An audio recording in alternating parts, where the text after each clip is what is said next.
মৰমৰ ছাত্ৰ-ছাত্ৰীসকল, আজি এটা পুনৰ ভিডিঅ' লৈ আহিছো। আজি আমাৰ বিষয় হ'ল ফিউচাৰ পাৰফেক্ট টেন্স। যোৱা ক্লাছত আমি আলোচনা কৰিছিলো ফিউচাৰ কন্টিনিউয়াছ। ফিউচাৰ পাৰফেক্ট টেন্স এটা গুৰুত্বপূৰ্ণ টেন্স হয় আৰু এই টেন্সটো জনাটো আমাৰ খুব এটা দৰকাৰ, কাৰণ পৰীক্ষাত মানে ইয়াৰ পৰা প্ৰশ্ন আহি থাকে। এয়া হ'ব আমাৰ শেষৰটো মানে যিটো টেন্স, মানে টেন্সৰ যিমান প্ৰকাৰ মানে আমি আলোচনা কৰিছিলো, আৰু আজি মানে ফিউচাৰ পাৰফেক্ট টেন্স আজি শেষৰ মানে টেন্স হ'ব মানে। সো এতিয়া আমি ভিডিঅ'টো আৰম্ভ কৰো। ফিউচাৰ পাৰফেক্ট টেন্স গঠনটো হ'ল shall have, will have plus third form of the verb. এতিয়া চোৱা, ফিউচাৰ পাৰফেক্ট টেন্স মানে কি? ফিউচাৰ আৰু পাৰফেক্ট, ফিউচাৰ মানে ভৱিষ্যত, পাৰফেক্ট মানে যিকোনো কাম সম্পূৰ্ণভাৱে বা নিয়াৰিকৈ মানে সম্পূৰ্ণ হৈ যোৱা। এতিয়া এই ফিউচাৰ পাৰফেক্ট টেন্স আমি কি বুজো? ফিউচাৰ পাৰফেক্ট টেন্স মানে এটা অতি মানে অকমান গুৰুত্ব সহকাৰে শুনিব লাগিব, এটা অতি গুৰুত্বপূৰ্ণ বিষয় হয়, আৰু অকমান মন দি বা মনোযোগ দিলেই মানে বস্তু বুজিব পাৰি, নহলে বুজিবলৈ মানে অকমান টান হ'ব। ফিউচাৰ পাৰফেক্ট টেন্সত কি হয়, কোনো এটা কাম মানে ভৱিষ্যত মানে কৰা হ'ব, কিন্তু ভৱিষ্যত মানে এটা নিৰ্দিষ্ট সময়ত, সেই নিৰ্দিষ্ট যিটো সময়ত বা তাৰ আগতে হৈ যাব পাৰে, বা সেই নিৰ্দিষ্ট সময়টোৰ ভিতৰত মানে কামটো কৰা হ'ব, তেনে অৰ্থ বুজাব। দুটা কাম, এটা কামটো সম্পূৰ্ণ হোৱাৰ আগত আনটো কামটো মানে শেষ কৰা হ'ব। ভৱিষ্যত মানে দুটা কাম কৰিব, ধৰি লোৱা সেই দুটা কামটোৰ মাজত যিটো কাম হ'ব, যিটো কাম মানে সেই কামটো মানে দুটা কামৰ যিটো কাম কৰা হ'ব তাৰ আগতে যিটো কাম কৰা হ'ব তাৰ লগত ফিউচাৰ পাৰফেক্ট হ'ব মানে। এতিয়া চোৱা, মই প্ৰথম পইণ্ট মানে লিখি দিছো এই বৰ্ডত, চালেই তোমালোকে গম পাবা। কোনো এটা কাম ভৱিষ্যতে কোনো নিৰ্দিষ্ট সময়ত বা তাৰ আগতেই হ'ব বুজালে ফিউচাৰ পাৰফেক্ট টেন্সৰ ব্যৱহাৰ হয়। হয়খিনি ইয়াত যি লিখিছো বুজি পাবলৈ অকমান মানে হয়তো অসুবিধা পাইছা, কিন্তু উদাহৰণ যেতিয়া চাবা তোমালোকে একেবাৰে সহজ হৈ পৰিব।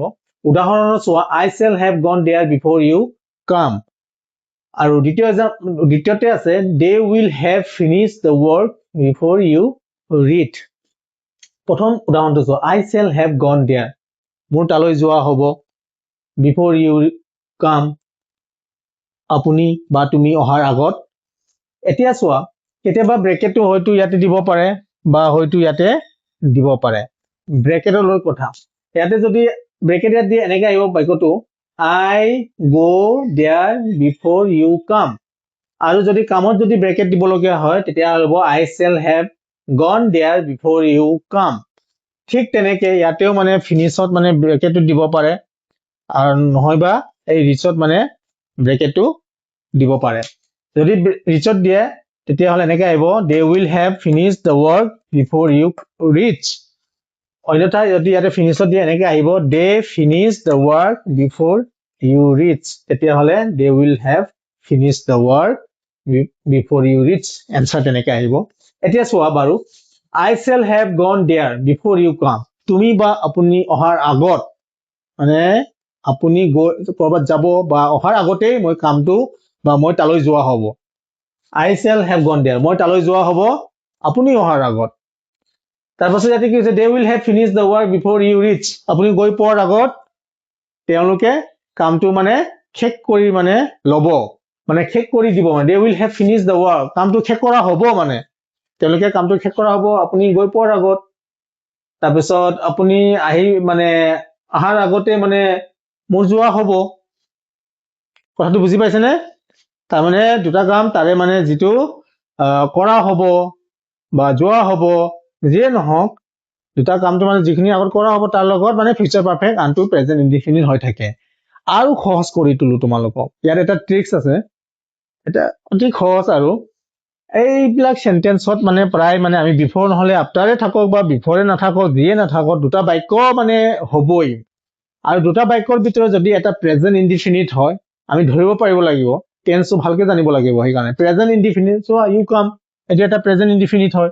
ইয়াতে চোৱা ইউ ৰিচ, এইটো এটা প্ৰেজেন্ট ইনডিফিনিট হয়। গতিকে দুটা বাক্যৰ মাজত যদি এটা প্ৰেজেন্ট ইনডিফিনিট হয়, আনটো মানে মই ক'ব পাৰিম যে ফিউচাৰ পাৰফেক্ট টেন্স হ'ব। কিন্তু এই টেন্সটো মানে জড়িত মানে ইয়াৰ লগত জড়িত এটা শব্দ মানে পাব লাগিব, সেইটো হৈছে বিফৰ। হয়তো কেতিয়াবা আফটাৰ পাব পাৰা। আশা কৰো এই পইণ্টটো তোমালোকে বুজিব পাৰিছা। দ্বিতীয় এটা পইণ্ট মানে সেইটো মানে কোনো কিতাপত নাপায়, সেইটো মই নিজাববীয়াকে দিছো। এতিয়া চোৱা এই দ্বিতীয় পইণ্টটো এইটো হ'ব তোমালোকৰ বাই প্লাছ টাইম মই কওঁ বাই প্লাছ টাইম বাইৰ ঠিক পিছত এটা সময় দিয়া থাকিব লাগিব তেতিয়াহ'লেও ফিউচাৰ পাৰফেক্ট টেন্স হ'ব উদাহৰণস্বৰূপে চোৱা as for example I shall have completed the work by next week এই যে by এই যে সময় next week এটো এটা সময়হে বুজাই আছে বা আৰু মানে অকমান বহলাই বুজাই দিও by time মানে by plus time মানে এনেকৈ হ'ব পাৰে by tomorrow suppose by 7:30 a.m. বা p.m.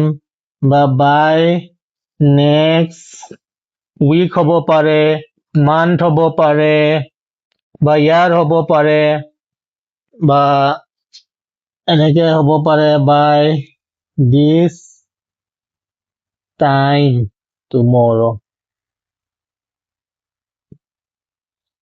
এয়া হ'ল মানে ফিউচাৰ পাৰফেক্টৰ অতি গুৰুত্বপূৰ্ণ দুটা মানে বিষয়বস্তু এতিয়া এই বাই প্লাছ টাইম এটো মনত ৰাখিলে হৈ গ'ল বাইৰ পিছত সময় দিয়া থাকিলে ফিউচাৰ পাৰফেক্ট টেন্স কৰিবা আৰু দুটা বাক্য তাৰে মানে যদি এটা আফটাৰ বা বিফৰ হওক এটা যদি প্ৰেজেন্ট ইনডিফিনিট হয় আনটো লগত আমি ফিউচাৰ পাৰফেক্ট টেন্স ব্যৱহাৰ কৰিম ইমানে আছিলে ফিউচাৰ পাৰফেক্ট টেন্সৰ আশা কৰো তোমালোকে বুজি পাইছা আৰু বুজি পোৱা যদি কিবা অসুবিধা আছে কমেন্টৰ জৰিয়তে জনাবা নিশ্চয় মই তোমালোকক সহায় কৰিম আৰু এটা কথা কওঁ ইয়াতে যে আজি মানে ইমানতে আমাৰ টেন্সৰ যি বিষয় আছিলে সেই বিষয়খিনি মানে আমি ইয়াতে মানে শেষ আশা কৰো তোমালোকে টেন্সৰ গোটেই মানে যিখিনি মই বুজাইছো বা বুজাবলৈ চেষ্টা কৰিছো সেইখিনি তোমালোকে বুজি পাইছা